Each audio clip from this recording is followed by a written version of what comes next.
fantastic. Really, I just wanted to do this, Lexi. I wanted to throw your picture up there. So we have a special announcement from Lexi, who will take it away. Yeah, thank you for throwing my little photo up.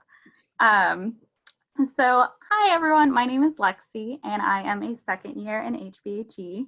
And so I just wanted to take a moment to just kind of like extend a little invite. So my cohort is really missing each other. We're a really small cohort. And so a couple of us were planning on going to a park next Saturday, since the weather is going to be a little bit nicer. It's going to be in the 60s and not the 50s. So we just wanted to extend an invitation to you all. We know that we've kind of been talking amongst ourselves about how in this time we don't really know a ton of you guys. Like up until right now, I had no idea how big your cohort was. It looks like there's about like 60 folks in it. And so I just wanted to extend an invite to you guys. So I'll drop my email into the chat if you guys are like interested.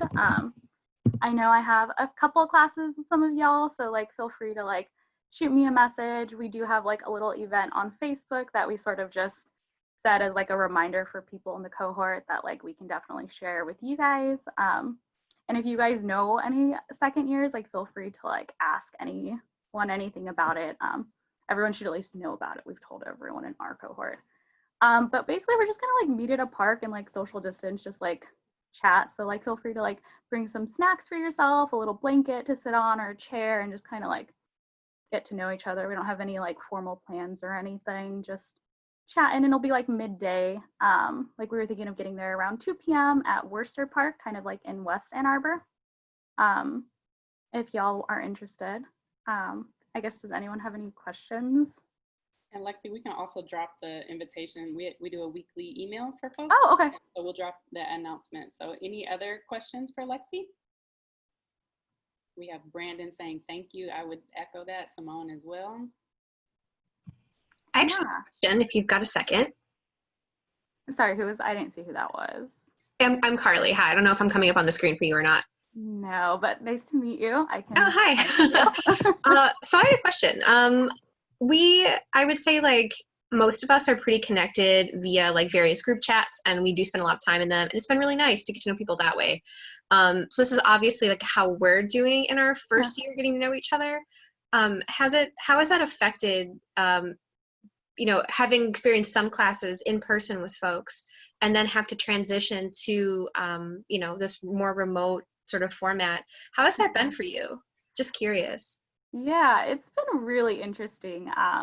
So I'm not sure how many of you guys went to U of M for like undergrad, or if you were connected beforehand, but like for us, like our spring break was like the week right before everything sort of shut down. So we had like some people hadn't seen each other and still have not seen each other since like the end of February. And for some people, so it's been a really weird dynamic. Yeah, so Dr. Anderson's little comment, I was actually supposed to go to Italy for spring break, and that obviously did not happen because Italy had the outbreak right before. So I was like not even super connected the last week with people, trying to like replan my entire spring break. But yeah, I think that is why like I've been able to like connect with my friends like since coming back to Ann Arbor, because a lot of us did kind of all leave. So there was a sense of just like everyone being in different places, which was really hard to sort of adjust to. I'm sure you guys are all experiencing with a bunch of group projects. And so now I think we're a month into school, like kind of starting to get like a sense of like how to do school again in this full remote hybrid. Definitely have not, like we've stayed connected, but not as connected as like we were, obviously. Like we have a small cohort kind of similar to you guys. There was about 50 of us, and now we've kind of shrunk with some students kind of matriculating out. And so it's just been a sense of really missing those like being able to see folks who you don't hang out with, having such like a small little like friend group, or like for folks who like obviously you connect a little bit more with some people. And so we've really just been missing being able to see people that we would see a lot in classes, but like we might not have been able to connect with now, that we're like trying to really kind of be careful with how big groups are getting. I don't know if that fully Cool. answers. No, yeah, no, that does. I was just curious what that transition was like. I know it's been like kind of weird for all of us, and we've been doing our best. And I do think that we've been having like small little Zoom hangouts. I know folks in Ann Arbor have been doing social distance hangouts as well. So I was just wondering how it was for you guys.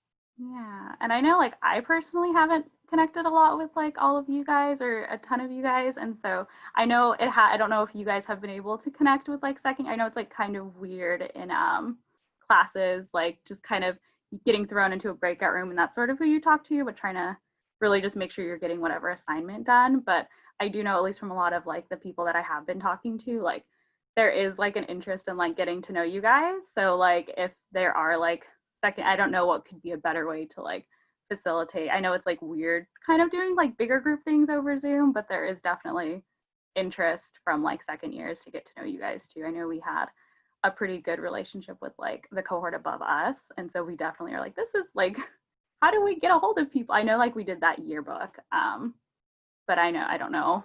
I know a lot of, not everyone in my cohort has done it. I saw Simone asked how big our cohort is. So my cohort actually also has a lot of dual degree students. So there are a lot of us, sorry, Dr. Anderson, there's a lot of folks who are like outside of public health this year. So actively in HBG, there's about like maybe 35 of us now as second years, but as a whole, there's maybe around 50. So about 15 people are doing dual degrees in like either Ford or urban planning or social work probably. But yeah, so you guys have my email and I'm happy to I'll send Dr. A our little like Facebook link so she can like share it with you guys. And from there, like folks in the cohort are like invited, so you can also like connect with people on Facebook too. I know we've done that. Awesome. Well, thanks so much, Lexi. It was very kind for Lexi to come in and want to share that with you all. So I'm very elated that there is some camaraderie being made within the program. So thank you so much, Lexi. And again, if you want to reach out, Lexi's email address is in the chat, and we'll also send it out for the announcement. Take good care, Lexi. We'll see you. Have a great day. Thanks, guys. Hope to meet some of you guys next Saturday. Bye. All right, let's kick it back to Janae. We won't put the PowerPoint up yet because it's just one slide. So we're kicking it off to Janae for our Kahoot. All right, hello everyone. Hope you guys are having a great Wednesday. Is today Wednesday? Yes. Okay, so the pen is now loading. It's on the screen. 9082971.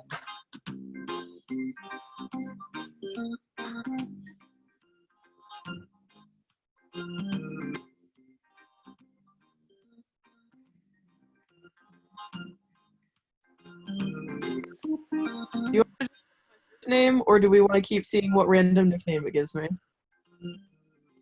Could you repeat the question? Do you want me to put in my first name, or do you want me to keep seeing what random nickname it gives me because it won't accept my unique name? Oh, yeah, you can put it in the chat, Alex. I think you're the only one that's happening to, so I've just been assuming that whatever name it is, it's you. Perfect. I'll just start putting my first name. That's fine. Oh, right. Yeah, that's fine too.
In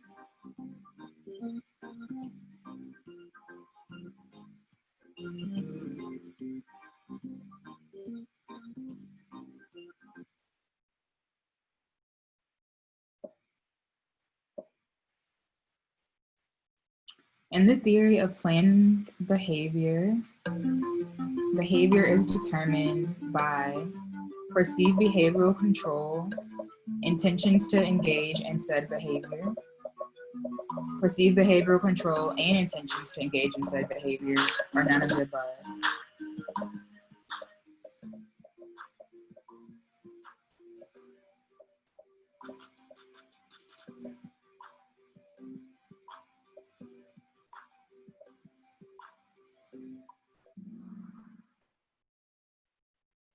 Okay, I'm assuming, okay, that makes sense. The select all that apply are always tricky. Okay, as part of the theory of planned behavior, intentions are determined by attitudes, perceived behavioral control, subjective norms, or all of the above.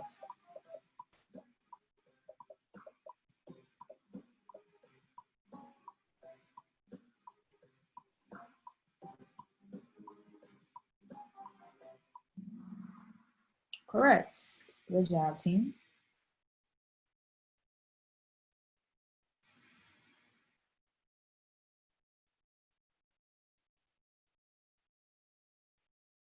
In the UK study, anticipated regret is the strongest predictor of individuals' intention to limit alcohol consumption. True or false?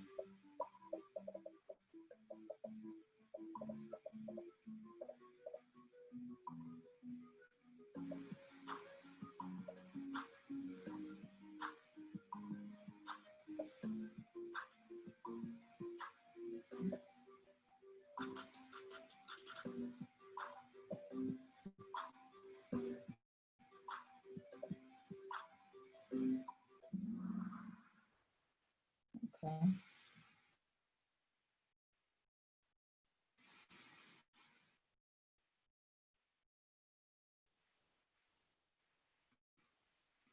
Behavioral intentions are a function of beliefs about the likelihood that performing a behavior will produce an outcome. True or false?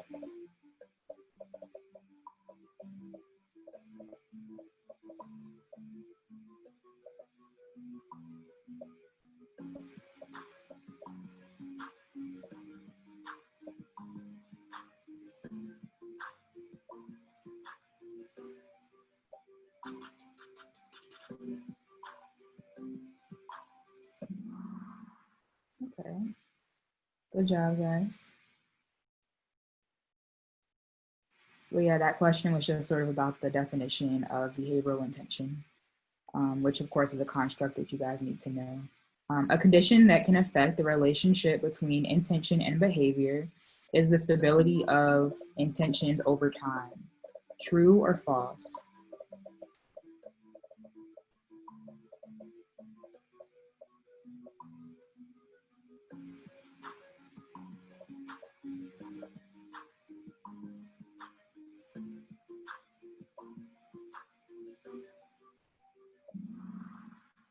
Okay, yes.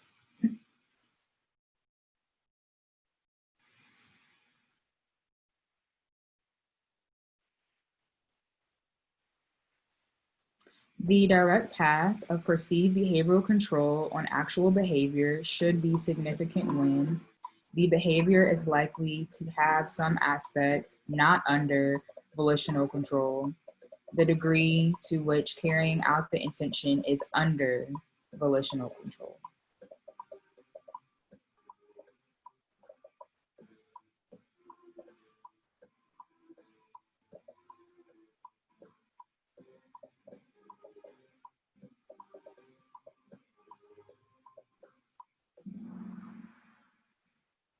Oh, this one was tricky. Okay.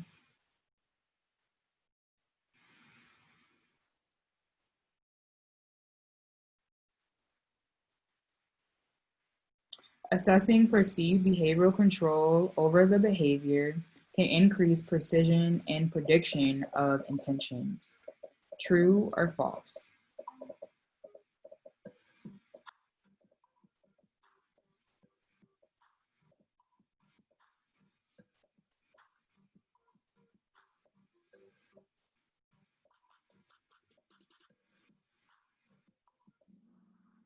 Yeah, okay, Ooh. right.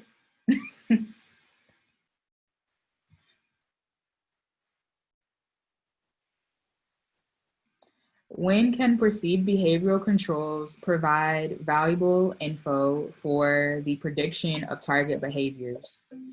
A, when perceptions are accurate. B, when the behavior is not under volitional control. Or both A and B.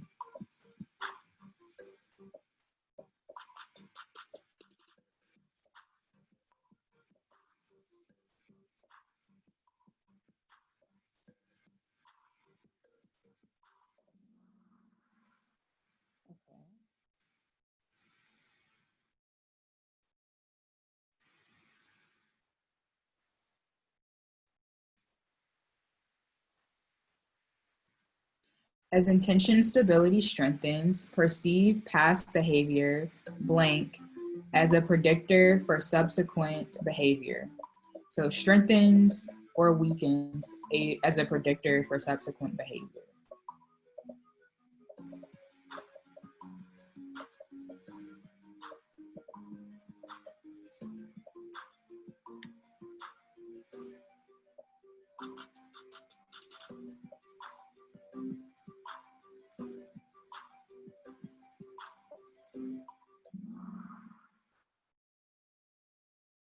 Okay, about half and half-ish, a little bit difficult.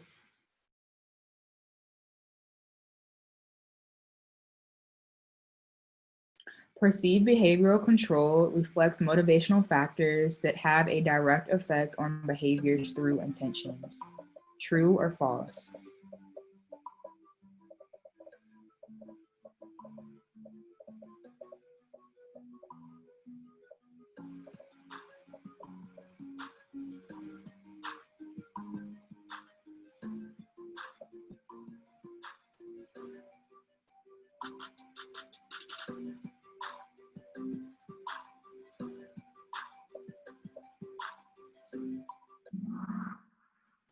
Ooh,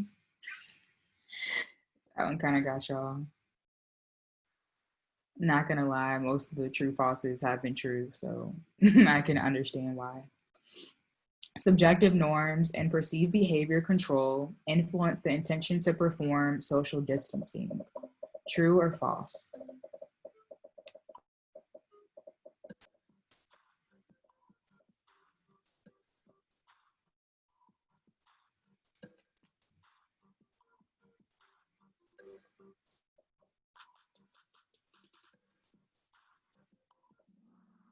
Yes. Okay. This is wonderful.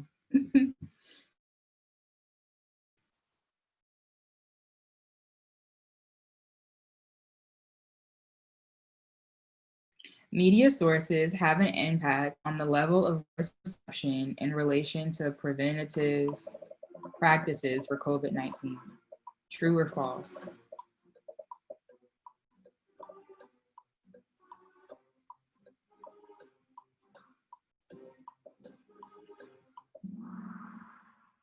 Okay. Wonderful job, team. Reminder to end it. Okay.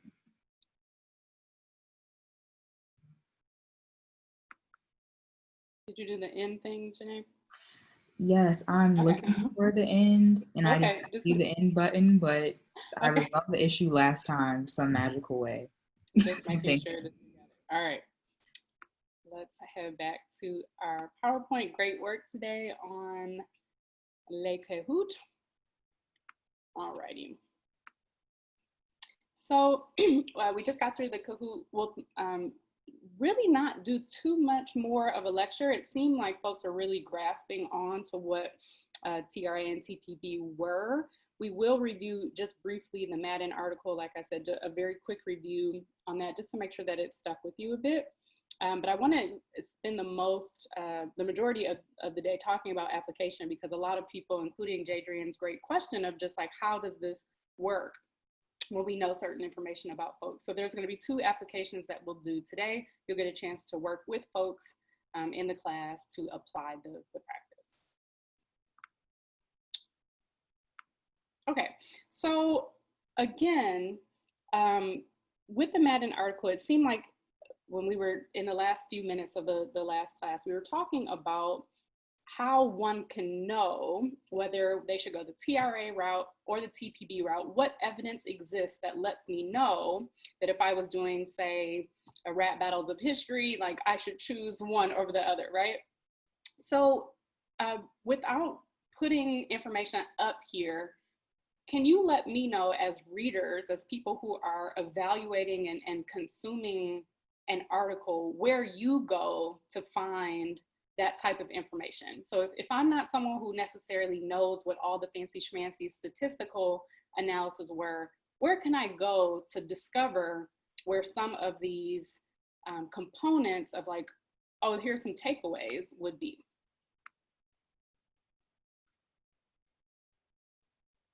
Okay, Holly says the abstract or conclusion. Michaela says results or discussion. Results.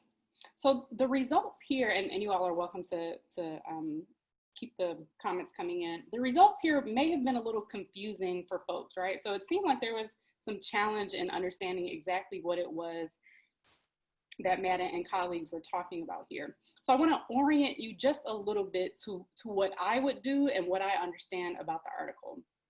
The first thing is to know what a path analysis is. So the way that I think about path analysis is that it's very helpful when you actually have the conceptual model in your head. Those arrows that we have aren't just like connection points. They're not just happenstantial things that are connecting various constructs. They are what we consider pathways. They are predictive pathways. That is to say that construct A can predict outcome B. In this case, that is to say that behavioral intention, for example, predicts behavior, but there are other things that predict behavioral intention. So those arrows, those directional arrows, are pathways, and what we want to do is understand how predictive, or some people use in the Kahoot, for example, significant, if there's a significant relationship between those variables to predict the outcome, the behavior, right? So you could think about it this way. If you're running a marathon and someone is, that's not a good one. If you're running a relay race and someone has a baton and they're coming to pass it off to you, if that person is not an effective relayer, then maybe they're not going to get the baton to you, or maybe they're not going to with speed. That wouldn't be a good prediction. That's not a good, it's not significant, it's not useful in predicting. So in this case, what we're looking for is something that has good predictive ability. That would be like speed, or like the ability to, you know, quickly put the baton in your hand. I'm going to try to come up with a better analogy, but the thought is, what's going to have a stronger connection or prediction to that outcome? So when I'm looking at this article, what the first question was with respect to the first hypothesis, I'm going to either, oh, I froze, Taz? Am I back? Janae, I can see you. Am I back? Okay. Yes, you're back. You didn't freeze for me. Okay.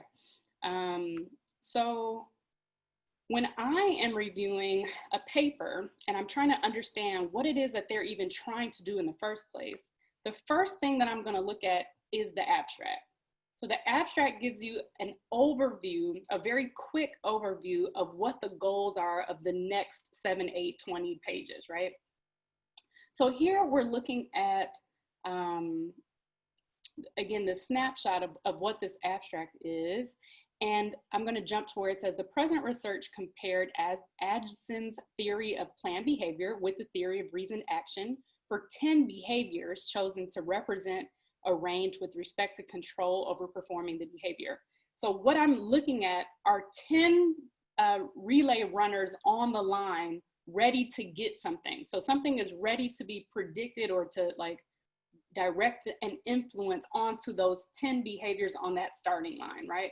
They're ready to receive whatever is being inputted into their direction. The results indicate that inclusion of perceived behavioral control enhances the prediction of behavioral intention and behavior. So said another way, if we just have the TRA, which is the prediction of those secondary components, right? So without perceived behavioral control, if you have intention, right? So if you have intention and you're trying to predict a behavior, it'll get you there. It's not bad. That relay runner is moving. They're getting there with the baton. But if you add this component of perceived behavioral control, that's going to be a more significant, a more effective relay runner or arrow that's going into those outcomes, those behavioral outcomes. So it's a better fit. It's a stronger fit. Consistent with the theory of planned behavior, the effects of perceived behavioral control on the target behavior are most vivid when the behavior presents some problem with respect to control. So the first hypothesis, which I'm going to bring up actually here as well, the first hypothesis was clearly supported by the data. This is what I found in the opening of the discussion. So the abstract's going to give you a whole review, and the first few paragraphs of the discussion are going to tell you why what they found in the results were supported. So here in the discussion, they indicate the first hypothesis was clearly supported by the data for both dependent variables, behavioral intentions, and target behavior. The theory of planned behavior explains significantly more variation than the theory of reasoned action. Again, that is that more elements put into that relay race, that run, were beneficial to the significance of that arrow, of that pathway. So it was better to have more of those variables, including perceived behavioral control, than just the elements without it. These results indicate that increased precision in the prediction of intentions and target behavior could be achieved by assessing perceived behavioral control over the behavior. So again, just adding that component is better. Furthermore, given the significant relationship between behavioral control and intentions, strategies could be formulated for changing intentions and subsequently behavior by changing perceptions of control. So control has come up again and again and again, but it is to say here that when folks are not, when folks don't perceive themselves as having as much control, there's not going to be as strong of that relationship. So you want to infuse something that's going to help people's changing perception of control. That's a really important component of TPB. So not only is the addition of perceived behavioral control important in that prediction or that pathway, but the way in which people perceive control is also going to be important. So not just that they have it, but is it a high perception, is it a low perception? Those are going to be important variables to think about. That's what this paper was trying to argue. So again, number one, the hypothesis is that TPB is a better explainer than just TRA. So perceived behavioral control is important.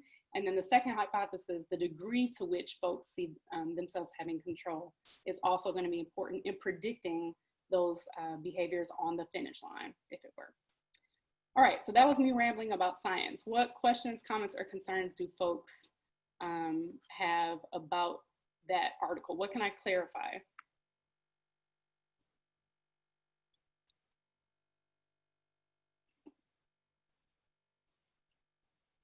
Are folks stats experts now? You fully get the paper. It makes all the sense in the world.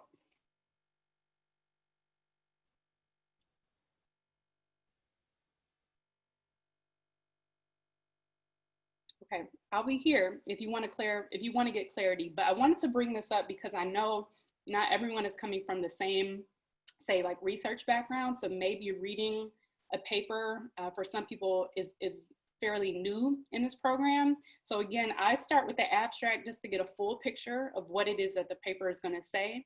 And then I'll go to the discussion. If the results are a bit fuzzy for me, I'll go to the discussion to get a sense of, okay, did they affirm their hypothesis?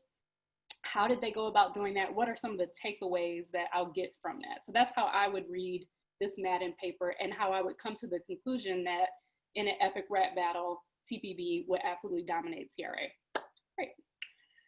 Okay, so I'm going to repeat just a slide that we had from last time, which is indicating that there are limitations to TRA, TPB, and IBM if we're thinking about that integrative model.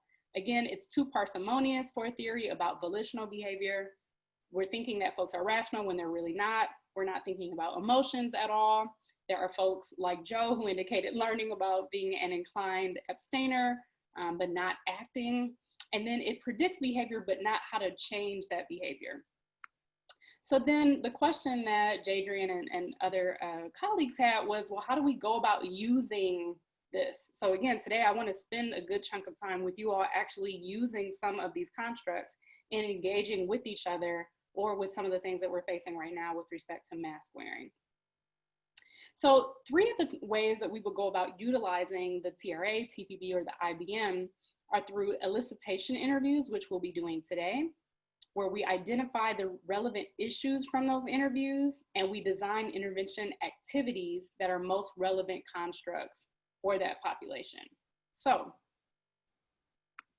what we're going to do, and what an elicitation interview is, we're going to pair up with someone in a breakout room, and we're going to go back to what you talked about on Monday with the partner. I wish on everything in the world that we could pair you up with that same person. Zoom, it would take quite a bit of time to figure out how to do that. So you'll pair up with a new person, or maybe luck would have it that you get the same person from last time. But you'll pair up with someone, and you're going to, again, address that one behavior that you want to change. So for Kate, it's going outside and getting her walk on. For me, let's see, what would it be? I'll join you, Kate. I want to go outside when it's brisk. Even though I see the wind blowing through the trees, I want to go outside. So I'll join you in that, Kate. So you want to identify the one behavior that you want to change. With your partner, here are the 4 different elements that you're going to try to pull out to elicit from them about the behavior. So the first thing you're going to do is try to get at the feelings about performing the behavior. You want to notice when they're talking about things that are particularly positive or negative. Then you want to elicit what would happen about it, or what would happen if they actually perform the behavior. What would the outcomes be? So again, you want to elicit what's positive and negative about actually performing that behavior. The third thing that you want to do is think about, and again, pull from them, individuals or groups that they may actually listen to who are in favor or opposed to their performing the behavior. So who are the people that are going to influence them either way about performing that behavior? And finally, I want you to think about and pull from them the situational or other facilitators and barriers that make the behavior easy or difficult to perform. So these are the 4 elements. Again, their feelings, what happens when they actually perform the behavior, who's going to influence it, and what are the other elements that are either going to facilitate or create a barrier to engaging in that behavior. So I'm going to, as I'm stopping the share on this, oops, sorry. Okay, so I'm going to stop the share. Your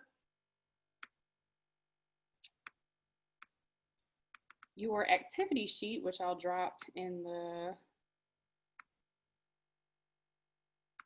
chat, your activity sheet has those 4 elements, so you don't have to have them all memorized or written down. So you'll click on the activity sheet, and again, just keep those 4 elements in mind with respect to the behavior that you all brought up on Monday that you want to change with your partner. So you'll have about 5 minutes per person to try to elicit all of this information, and then you'll switch. So before we head out into breakout rooms, are there any questions about what it is that I'm asking you to do for this elicitation interview?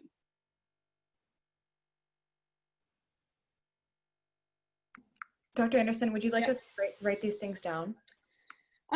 It is only for your practice. So if you want to write them down and maybe even be an accountability buddy to your partner, you're welcome to do that, but it's not required. So it's just a practice.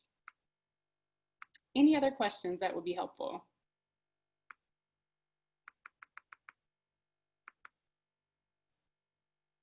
Okay, so I'm gonna create the breakout rooms. I have to find Janae so that that person has a partner.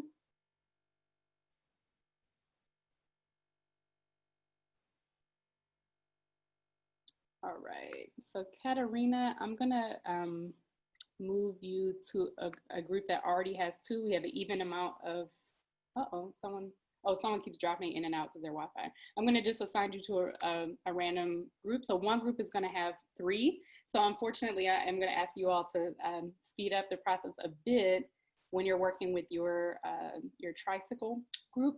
But we'll give you 10 minutes to practice this with each other, eliciting those four components that would be helpful in thinking about how we're going to change someone's behavior. All right, last throw out any questions that folks might have. All right, so I'll put 10 minutes on the clock. I'll send a notice out when you're 5 minutes in so that you can switch. Have fun.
Dr. Anderson, I'm not sure if it's too late, but I was thinking that it might be good to make an announcement towards the end of class, reminding them to address each aspect of the theory of planned behavior for each construct, and it looks like there's 5.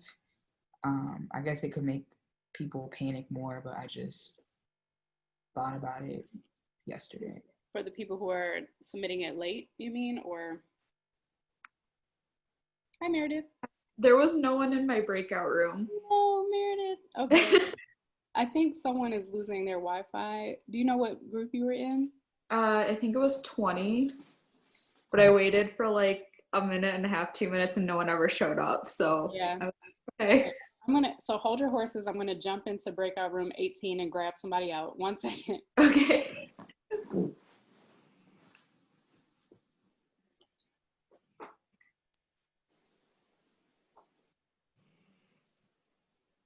Sorry about that, Meredith. That's fine. I just was like, okay. Because it is kind of like, how long do you wait until you realize no one is showing up? That is weird.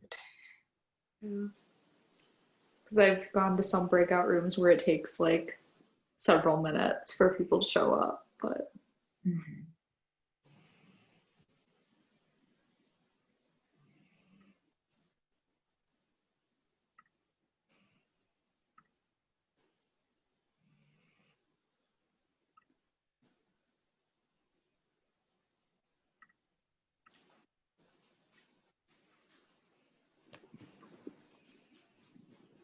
Okay, Meredith, you should be all set now.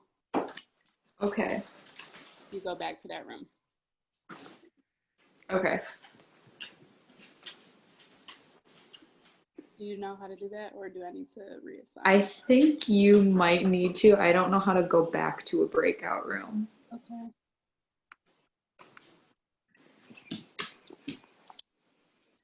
Okay.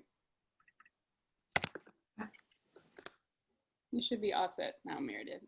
Did it pop up? No, it didn't. Ah! It says that you're. Oh, join break. Yep. Okay. Okay, so sorry, Jeanette, you were saying, so I was asking, yeah, for people who hadn't submitted it because it was already due. Yeah. Never mind. I think that would stress people out. I think it would freak them out. Yeah. Great. Well, I mainly meant, I guess if they went 3, if they did the perceived behavioral control, attitudes, and subjective norms, I'd be fine with that if they went those 3. So if they didn't do the smaller constructs that, or the measures that kind of went into it, Mhm. I would be okay with that. So as long as they have those major 3, I'd be fine. Okay.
All right, welcome back, everyone. So, what was that like to go through that with your partner? First of all, to be asked those questions, and then also to ask that with your partner. What was that like for you? Someone who has never spoken.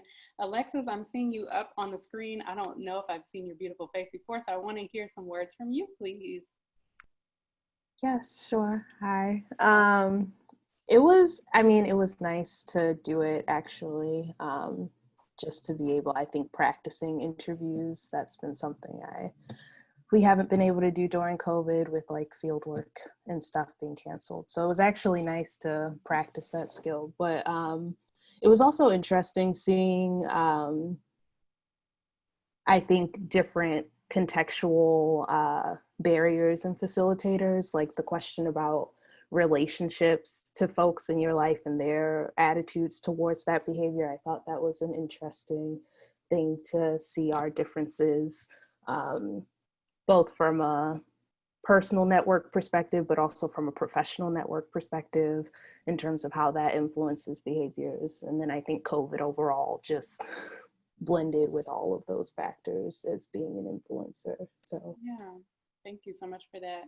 So Alexis can either feel free to continue with this, or we can grab someone else who also hasn't shared so much. But how does this relate back to TPB with the constructs that we've been learning about? How do those elicitation questions bode with that? I think it tied in well with the perceived behavioral control. I think especially right now with COVID being a huge barrier around a lot of activities, like that's came up a lot in the responses. Thanks so much for that, Alexis. What about from other folks? What were some of the reactions you had to the activity, and also how does it relate back to TPB? Hi. So I think that it did relate a lot, kind of just like how, because I was like, when I didn't kind of understand TPB very well, I kind of just looked up an article and I was just reading it, and it kind of just gave like question scenarios, like what would other people around you think why you should do this behavior, or like why would you feel that you want to do this behavior.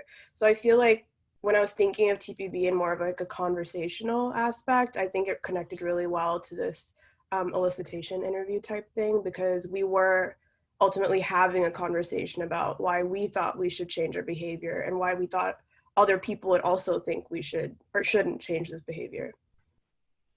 So two things popped up that are really great. One, is it Srilasia? It's Lasia. Srilasia, okay.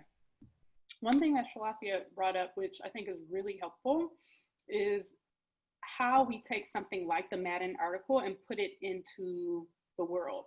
So we saw a lot of statistics, a lot of analyses that were conducted in the Madden article. So it's 8 pages of trying to get through this argument that essentially the more we know about someone's behavioral control, that we add to just my intention or just my attitude around it. So the more information I know about what a person is going to do and why they feel that way, the more we know about their behavior. We know we can predict that a bit better. So that's what we saw on paper.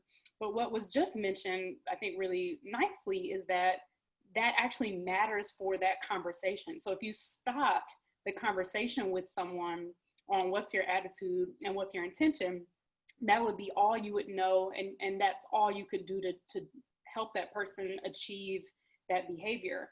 But if you're pulling from more information about what's the control, what are those extra components that Alexis also just brought up, what are those other elements that are going to feed into this interview, those components are going to help us when we're trying to help, again, folks to achieve a behavior that we want them to achieve. So I don't want you to think of these two things as completely different. The information that you saw in your reading is actually going to help you in the real world to practice it. And sometimes we lose sight of that. Sometimes we'll read something and we'll kind of wipe our hands and say, that was just a paper. But the paper, the more we understand what it's actually saying and what it's about, it absolutely is going to help us in the real world. So I really appreciated that perspective and thinking about it that way. And then Jackson asked this question, and I was actually meaning to talk about this, so I appreciate you bringing this up, Jackson. we're going to get into motivational interviewing in a few weeks.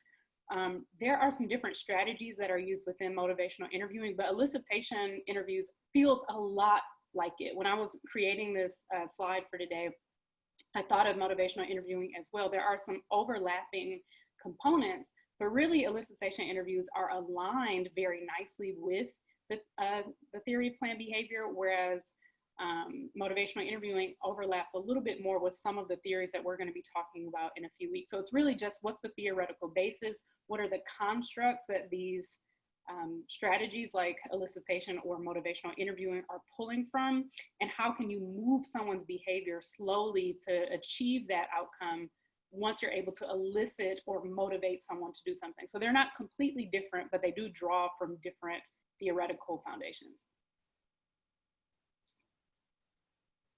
Caitlin indicated that her partner, well, that they talked about the difference between short-term and long-term outcomes and how those need to be addressed in TPB. Absolutely.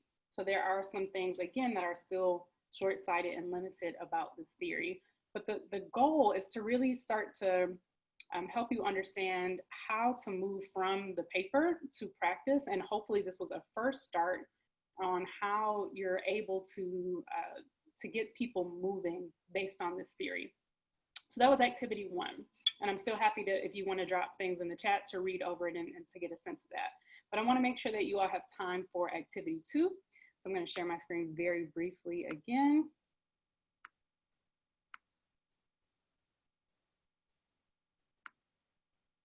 All right, so the second thing that we're going to do is take a look at a letter to the editor. So we're going to apply the TPB specifically to COVID, which is something that we continue to talk about in this class with respect to mask wearing in particular. And I want you to think about the US context and to address what was left out of this letter to the editor, or what things need to be edited based on our context and now based on that letter being written several months ago. So we've learned a lot more about COVID and about the behaviors that people are engaging in, not only worldwide, but specifically here in the US. And so I want you to read this letter to the editor with fresh eyes. So if we go back to the activity sheet, and I can drop that back into the chat. So this is activity 2. And we're going to be looking at that hyperlink where it says letter to the editor there. So some folks wrote a letter to the editor on TPB with respect to COVID. That paper was published internationally in May. And I want you to think about what you just learned with respect to TPB in the US context and months of new behaviors and attitudes later. What would you add or edit about the letter? So I'm going to assign you to a larger group now, but you'll read the letter individually first, and then you're going to discuss the constructs of the TPB. So again, we've got attitudes, norms, and perceived behavioral control. You're going to note the additions or edits that you would need to make for our current US dilemma.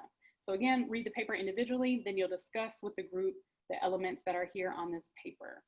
I'm going to give you all 20 minutes. We'll break up into groups of 4.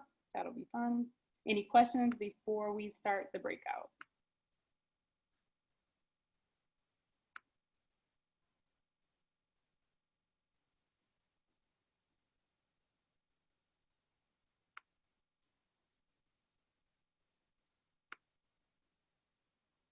Okay, as soon as I figure out how to change it from these groups of 2, we don't want that. Oh, recreate, there we go.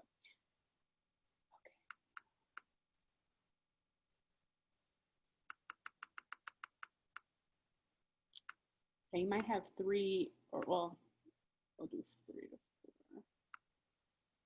Okay, you might have 4 or 5 based on this.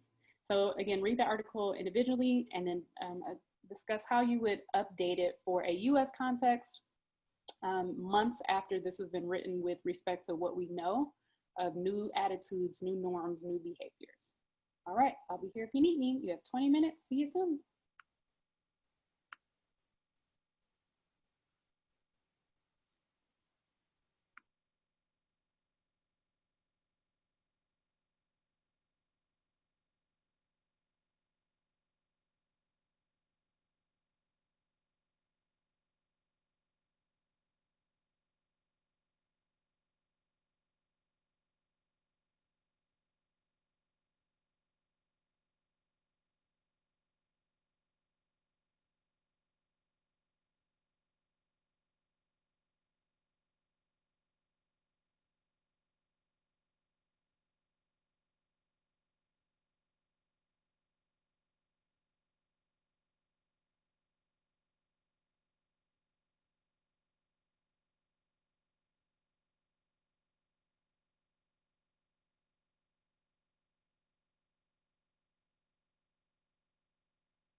Okay, so I think everyone should be about back.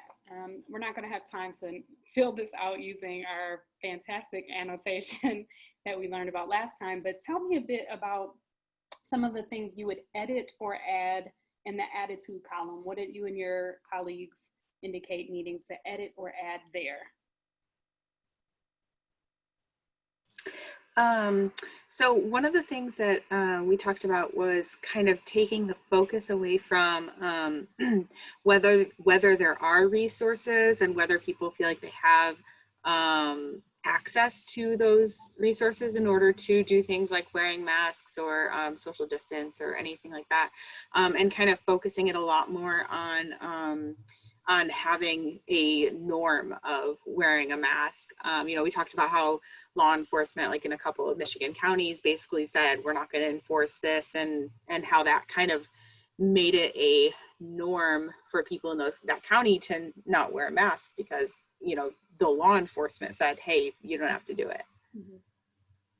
Lauren, tell me a bit, if you can, how you disaggregated attitudes and norms since they seem to overlap quite a bit. What are some of the ways you parsed it out? Yeah, so I mean, I think that law enforcement, kind of basically saying we're not going to enforce it, kind of set more of like the norm. So that would kind of fall into like the norms category for wearing masks. I think that the lack of resources or presence of resources might fall more under attitudes, because it's, if you don't think that you have the access to resources, or if the resources aren't there, then you're not going to feel like you have any control over the behavior. And so you might say, well, it's not even worth trying to follow guidelines because it's too difficult. Got it. Thanks so much, Lauren. I appreciate that. What about intentions? I know we're running low. I'm sorry, did I cut someone off? No, sorry.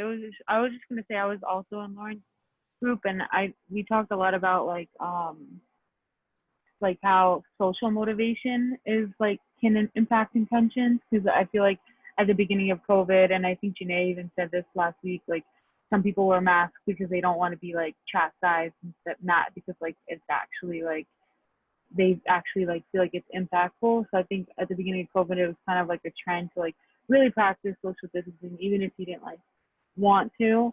And now because law enforcement has let up a little bit, people are just out and about, if that makes sense. But yeah. Yeah. So certainly, I know that you all already turned in the infographic assignment, but the goal is to get folks to understand it, as public health professionals, you can utilize strategies like interventions. You can think about letters to the editor which explain behaviors through the various constructs. You can think about infographics that are pulling on those specific constructs, but this is how we apply what it is that we're learning about this theory to the practice, and including that of wearing masks, which is our most urgent behavioral need, I would say, of 2020. So I saw that Janae was able to address Maria's question, so I'll skip over my response to that just for right now. I can hang on a little bit, Maria, if you want to get my take on it as well.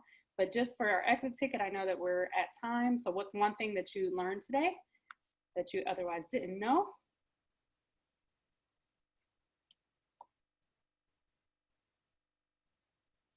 Be about yourself, others, strategies.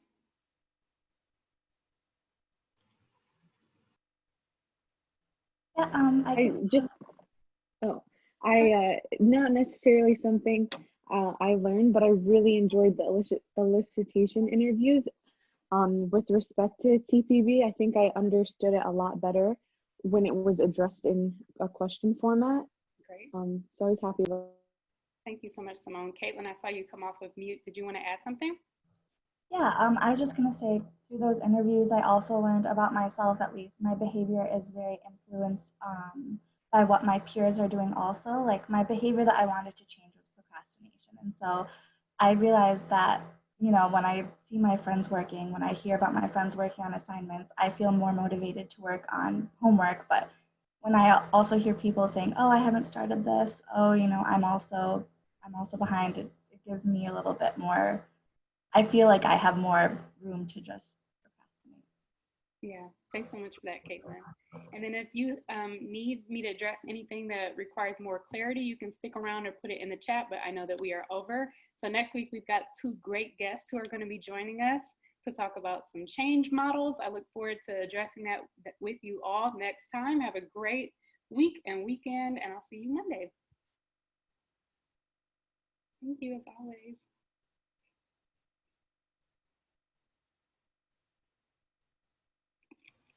I just had a quick question about the infographic assignment. Sure. I noticed that when we were taking a look at the in-class work for today, that there was an infographic assignment that was supposed to be in class. Did we not get to that?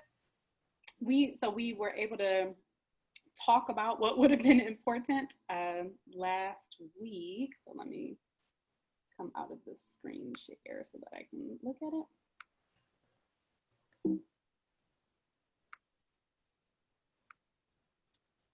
So last week we didn't get a chance to actually create them, but you were able to get with a group to kind of talk about what would be the important elements. Right. Okay. Yep. Okay. I couldn't remember. I scrolled past that as I was looking at the assignments for in class today, and I was like, I wish I remembered this was here so I could review it. Okay. The goal, Carly, will be to 1 week before every assignment to have some time in class to practice it with the group. So the theory is every time you have an assignment, you should be able to look back at some of the in-class activities that we've had to kind of help you to do it. We've been struggling on time a little bit the last few of those in-class sessions to get it done, but I will block all time from here on out to make sure that you get the practice that you need. Cool. Thank you. I mean, obviously I turned something in and, we'll see, we'll see. Oh, and then in terms of getting feedback on those assignments, what's the timeline for that like, or what is the process like for grading? Janae is actively working as hard as she can. The goal is within 2 weeks to get you feedback. What we typically would have done for the first 2 assignments was to have enough space in between where you get some feedback before the next one is due, but given the strike, there was a pushback of the first assignment. So from here on out, you should get feedback before your next assignment is due to integrate it. Generally speaking, everyone's kicking tush, so don't stress or worry too much about anything. Oh, cool. Yeah. I'm just eager to hear feedback. That's all. I'm looking forward to it. So thanks for going over that. We'll talk to you on Monday. Okay. Have a great weekend. Bye, yeah, you too. Bye. Bye, everyone else. Jump on in. I have a quick question. Go ahead. Sorry. I don't know. Maybe I should just email you about this, but I did see the assignment the plan thing. So I thought the infographic was due at midnight. Was there any way to turn it in before the end of the day today and still get credit, or? Yeah, so we've got a lot of those questions. Just it's for your own practice. So generally speaking, I'm really tough about turn it in, because if you were to go for a job, it's another effing global. And it's never happened to me before. I mean, I'm so sorry. It's a global pandemic. That's the answer for everything here on out in this class. It's a global pandemic. Do your best. So send it in. No, it will be no penalty. Don't worry about it. Oh, thank you so much, Dr. You're welcome. Anderson. You're welcome. Bye. Same with you, Lauren. Same exact feedback. Okay, I'll jump in if that's okay. So it's just expanding on the question that I put in the chat. So as I've been doing these readings and just applying them into developing these target, infographics and Twitter threads, I see a lot of merge between them, which I'm sure is something that we should be identifying. Yeah. And so for me, it's just as we go forward, I'm just wondering as an aspiring professional and how we apply it in the real world to actually develop interventions to target behaviors, do you usually compartmentalize these theories and assess a behavior and use one theory to target that specific behavior? Or should we be thinking about ways in which we integrate, a variety of things that are brought up in this theory? Because as I was doing the assignments, I'm like, well, some of these things I'm doing in my infographic are totally like perceived susceptibility or, self-efficacy as well. And it's like you find, but now it's like, okay, now you have this additive factor of like perceived control. But I feel like it also ties in with like self-efficacy, because it's like, how able am I to perform a certain thing?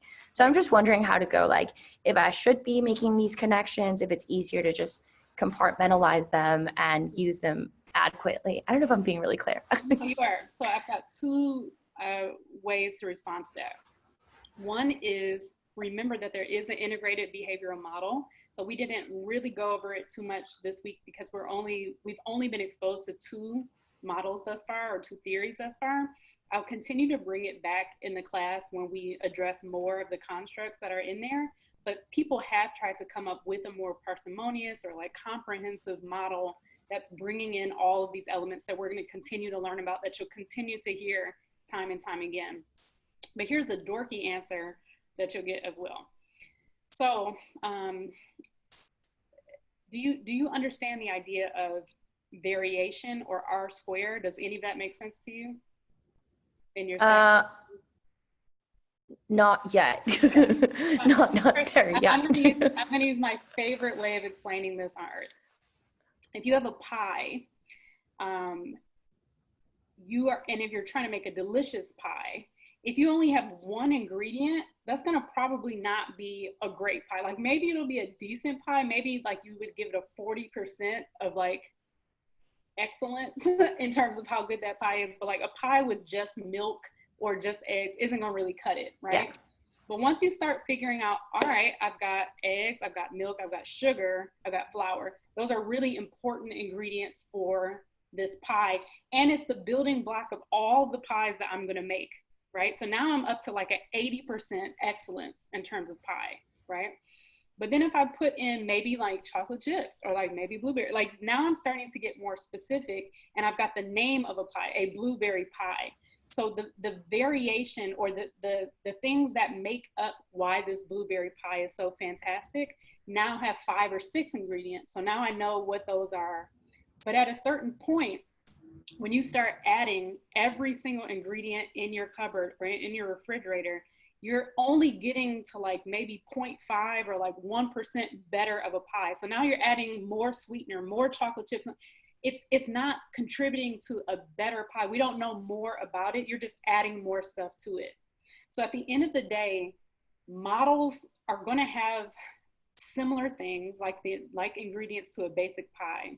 Certain models are only going to be specific to that thing or that behavior, like a blueberry pie would be. But at some point, if we were to have all 100 variables that might tell us something about the prediction of a behavior, we're going to have way too much stuff in that pie, and it's not going to be any better than it would be if you just had those 6 ingredients. Gotcha. No, that makes perfect sense. Okay. No, thank you so much for that. Yeah. Analogy made sense for somebody. No, it did. No, it absolutely did. It absolutely did. And I can actually kind of bridge it to stats. So that was really helpful because we're kind of going through like, we're starting like variability. Well, we just started, and like what it means in terms of like representing a population. Yeah. And if more data necessarily implies more bias, less bias, which not always the case. So like, it makes sense in the greater scale of things. So I really, really appreciate the analogy. Thank you so much. That was it. Thank you. Hi, Alex. Hi, I just want to make like a little apology and a disclaimer. There's like always commotion that's going to be going on behind me. We live in a big space, but there's a lot of people in this space, and my grandpa always wants to know what's going on, so he's always like his way of like seeing if he can talk to me. He doesn't want to ask me if I'm in class because he doesn't want to talk to me. So he like stands behind me and then waits till he finds himself on the screen and then waves. So like, I'm sorry, if it's like distracting, I'll tell you a secret, Alex. I'm obsessed with grandparents, like obsessed, and actually try to get actively adopted by grandparents often. So if your grandfather ever wants to make a guest appearance, like it would actually make my day. So you're welcome to have him jump on, because I would be really excited about that. I'll let him know. Today he was like playing along with the Kahoot, which like he speaks English, so he was like literally sitting behind my computer yelling out answers, and then on like question 8, like we had gone significantly into the set, he was like, oh, they can't hear me, right? I don't want to be giving away the answers. I love it. I do love it, honestly, Alex. So that's wonderful. It's also like he's kind of bored during this pandemic because we don't let him go anywhere or see anyone. So like lots of like cousins and siblings and grandparents in this house. So I promise you they are welcome. And it's been a joy to get to know people's pets and parents and kiddos and grandparents. So truly it's not a worry for me. It's not a worry at all. All right. Thank you so much. Yeah, things are crazy. The kids are back in school. I'm going to be working on that infographic this afternoon. So take your time. It's really about your ability to affect, or not even affect change, but know how to apply it, right? So like, I would much rather have something that you have time that you're putting into rather than just getting a check mark. So okay. take your time. Thank you so much, both of you. Alex. Bye. Bye. Have a great day. Okay, Janae, I will see you tomorrow. Yay. Okay. Bye. Take care.